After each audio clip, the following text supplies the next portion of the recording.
इनकी नीयत किसी का भी भला करने की कभी नहीं रही, मुसलमानों का भला करने की भी नहीं रही। यही कांग्रेस की अच्छी सच्चाई है और आज ईमानदारी से उसका उपयोग हुआ होता मेरे मुसलमान नौजवानों को साइकिल के पंक्चर बना करके जिंदगी नहीं गुजारनी पड़ती। वोट बैंक को खुश करने के लिए इस कानून को ऐसा बना दिया कि बाबा साहब आंबेडकर के संविधान की ऐसी की तैसी। अगर सच्चे अर्थ से आपके दिल में मुसलमानों के लिए थोड़ी भी हमदर्दी है तो कांग्रेस पार्टी अपने पार्टी के अध्यक्ष मुसलमान को बनाए। कांग्रेस ने सिर्फ कुछ कट्टरपंथियों को ही खुश किया है, बाकी समाज बेहाल रहा, अशिक्षित रहा, गरीब रहा। कांग्रेस की इस कुनीति का सबसे बड़ा प्रमाण वक्फ कानून है।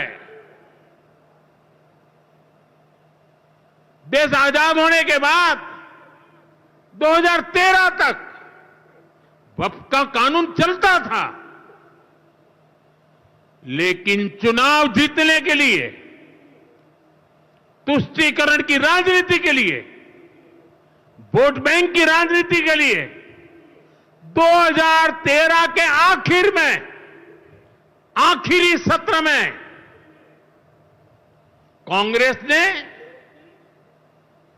इतने सालों तक चल रहे वक्फ के कानून में आनन फानन संशोधन कर दिया ताकि चुनाव में वोट पा सके। वोट बैंक को खुश करने के लिए इस कानून को ऐसा बना दिया कि बाबा साहब आंबेडकर के संविधान की ऐसी की तैसी, संविधान से ऊपर कर दिया। ये बाबा साहब का सबसे बड़ा अपमान का काम था। साथियों, ये कहते हैं कि उन्होंने मुसलमानों के हित में किया। मैं जरा ऐसे सभियों से पूछना चाहता हूं, वोट बैंक के भूखे इन राजनेताओं से कहना चाहता हूं, अगर सच्चे अर्थ से आपके दिल में मुसलमानों के लिए थोड़ी भी हमदर्दी है तो कांग्रेस पार्टी अपने पार्टी के अध्यक्ष मुसलमान को बनाए। क्यों नहीं बनाते भाई? संसद में टिकट देते हैं, 50% मुसलमानों को दो, जीत करके आएंगे तो अपनी बात बताएंगे। लेकिन ये नहीं करना है। कांग्रेस में तो कुछ नहीं देना है। देश के नागरिकों के अधिकारों को छीनना और देना, इनकी नीयत किसी का भी भला करने की कभी नहीं रही, मुसलमानों का भला करने की भी नहीं रही। यही कांग्रेस की अच्छी सच्चाई है। साथियों, वक्फ के नाम पर लाखों हेक्टेयर जमीन पूरे देश में है। इस जमीन, इस प्रॉपर्टी से गरीब का, बेसहारा महिलाओं बच्चों का भला होना चाहिए था। और आज ईमानदारी से उसका उपयोग हुआ होता तो मेरे मुसलमान नौजवानों को साइकिल के पंक्चर बना करके जिंदगी नहीं गुजारनी पड़ती। लेकिन इससे मुट्ठी भर भू माफिया का ही भला हुआ। पसमानदा मुस्लिम इस समाज को कोई फायदा नहीं हुआ। और ये भूमाफिया किसकी जमीन लूट रहे थे? ये दलित की जमीन लूट रहे थे, पिछड़ों की जमीन लूट रहे थे, आदिवासी की जमीन लूट रहे थे, विधवा महिलाओं की संपत्ति लूट रहे थे। सैकड़ों विधवा मुस्लिम महिलाओं ने भारत सरकार को चिट्ठी लिखी, तब जाके कानून की चर्चा आई है। वक्फ कानून में बदलाव के बाद अब ये गरीबों से जो लूटा जा रहा है वो बंद होने वाला है।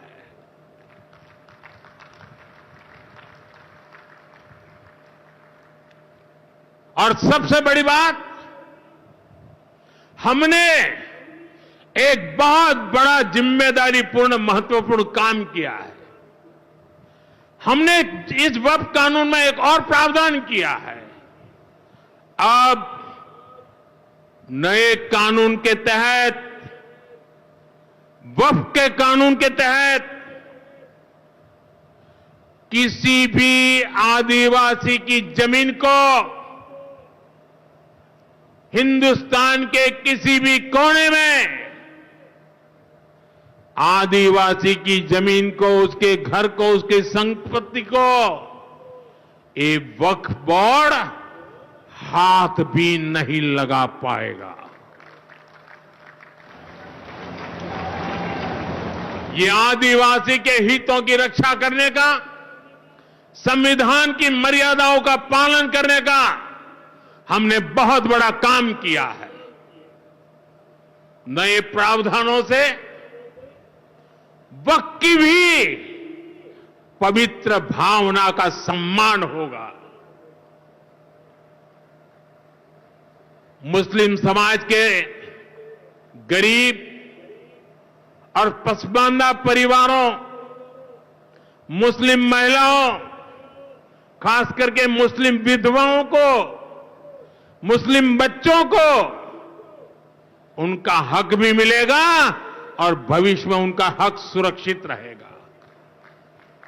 और यही तो बाबा साहब आंबेडकर ने संविधान के स्पिरिट में हमें काम दिया हुआ है।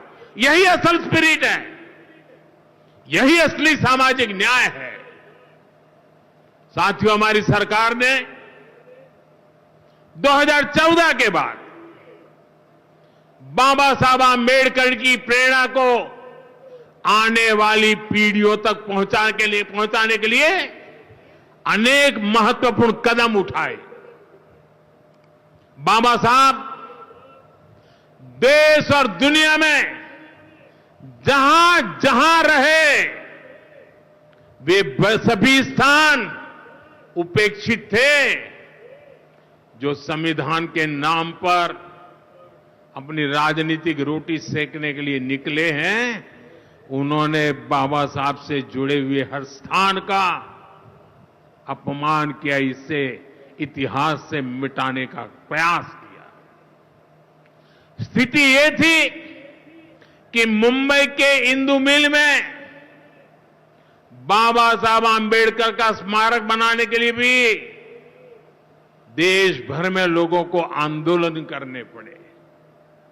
हमारी सरकार ने आते ही इंदु मिल के साथ साथ बाबा साहब आंबेडकर की महू की जन्मभूमि हो, बाबा साहब आंबेडकर जी की लंदन की शिक्षा भूमि हो, दिल्ली में उनकी महापरिनिर्वाण स्थली हो, या फिर नागपुर की दीक्षा भूमि हो, हमने सभी का विकास किया।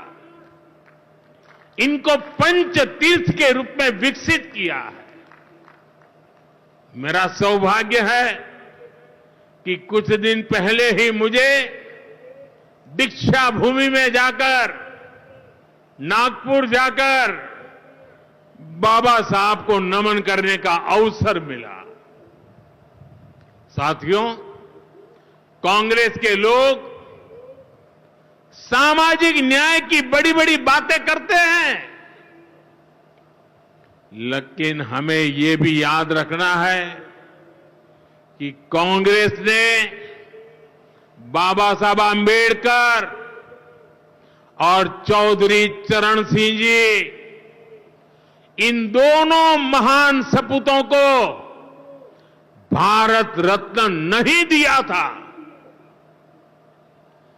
बाबा साहब आंबेडकर को भारत रत्न तब मिला जब केंद्र में भाजपा के समर्थन वाली सरकार बनी। वहीं हमें गर्व है कि भाजपा की ही सरकार ने चौधरी चरण सिंह जी को भी भारत रत्न दिया है।